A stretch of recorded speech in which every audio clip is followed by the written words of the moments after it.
கள்ளச்சாராயத்தை விற்பனை செய்வோருக்கு கடும் தண்டனை அளிக்கும் மதுவிலக்கு திருத்த சட்ட மசோதா அமல். முதலமைச்சர் மு.க.ஸ்டாலின் அறிவிப்பு.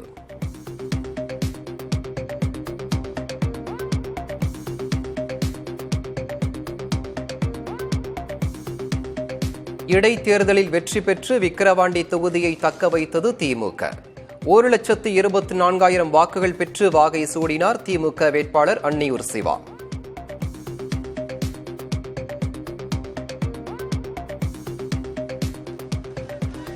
இடைத்தேர்தல் வெற்றியை இனிப்பு வழங்கி கொண்டாடினார் முதலமைச்சர் மு.க.ஸ்டாலின். தமிழ்நாட்டின் வளர்ச்சிக்கு திமுக தேவை என்பதை இடைத்தேர்தல் மூலம் மக்கள் கூறியிருப்பதாக பெருமிதம்.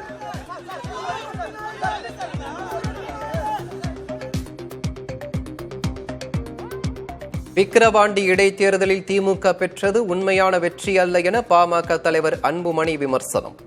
பணபலத்தால் ஆளுங்கட்சி வெற்றி பெற்றுள்ளதாக நாம் தமிழர் கட்சியின் வேட்பாளர் அபிநயா குற்றச்சாட்டு.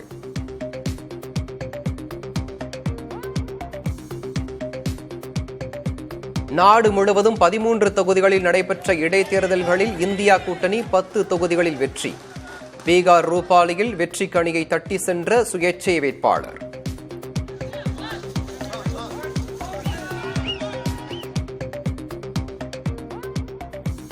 மக்கள் மத்தியில் பாஜக அரசு பின்னியிருந்த மாயவலை உடைந்துவிட்டது. 7 மாநில இடைத்தேர்தல் குறித்து காங்கிரஸ் எம்பி ராகுல் காந்தி விமர்சனம்.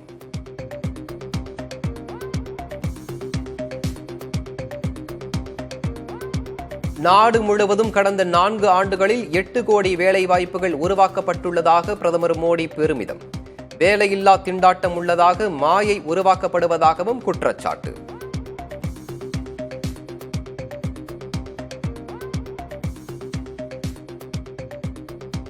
சென்னை திருநின்ற ஊரில் கனமழையால் குடியிருப்புகளை சூழ்ந்த வெள்ளம்.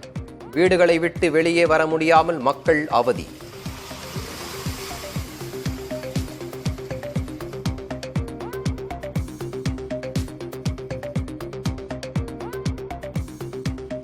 கர்நாடகாவில் கனமழையால் வேகமாக நிரம்பும் நீர்நிலைகள். காவிரியில் திறக்கப்படும் நீரின் அளவு 20,547 கன அடியாக அதிகரிப்பு.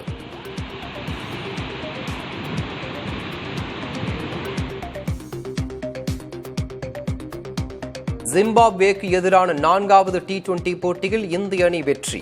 3-1 என்ற கணக்கில் தொடரை வென்றது.